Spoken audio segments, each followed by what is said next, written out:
महाराष्ट्रातील निवडणुकीत फिक्सिंग झाल्याचे आरोप निराधार। केंद्रीय निवडणूक आयोगाने राहुल गांधींचे आरोप फेटाळले। कोर्टात दाद मागण्याऐवजी खोटं नरेटिव्ह पसरवणं चुकीचं, आयोगाने सुनावलं। महाराष्ट्रातील निवडणुकीत फिक्सिंग झालं नसेल तर माझ्या लेखातील प्रश्नांची उत्तर द्या। निवडणूक आयोगाच्या स्पष्टीकरणानंतर राहुल गांधींचे ट्विट। मतदार याद्या प्रकाशित करण्याचंही आव्हान।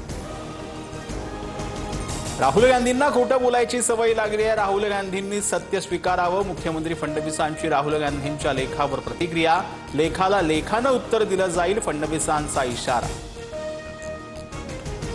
दोन्ही भाऊ एकत्र आल्यास ठाकरे ब्रँड टिकेल। एकनाथ शिंदेंनीही ठाकरे बंधूंसोबत येणं गरजेचं। शिंदेंच्या शिवसेनेचे नेते गजानन कीर्तीकरांचं मोठं विधान। तर शिंदेंची शिवसेना भाजपा प्रणित असल्याचा म्हणत घरचा आहे। लोकशाहीमध्ये कुणालाही कुणासोबतही युती करण्याचा अधिकार। ठाकरेंची शिवसेना आणि मनसे युतीच्या चर्चांवर उपमुख्यमंत्री एकनाथ शिंदेंची प्रतिक्रिया। ठोस निर्णय झाल्यावरच प्रतिक्रिया देण्याचंही वक्तव्य। उद्धव ठाकरे मनसेसोबत युतीसाठी तयार। गेल्या आठवड्यात मातोश्रीवर बैठक। युतीसाठी प्रयत्न करण्याची जबाबदारी अनिल परबांवर। चंद्रकांत खैरेंचा मोठा दावा। एकत्र येण्याच्या चर्चांमध्ये जितका उतावळेपणा दिसतोय तितका दोघा भावांमध्येही नाही। राज उद्धव ठाकरेंच्या युतीवर फडणवीसांचा टोला।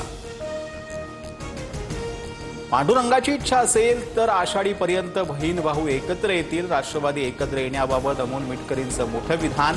10 तारखेला पक्षाच्या मेळाव्यात मोठे संकेत मिळण्याचं मिटकरींचे सूतोवाच।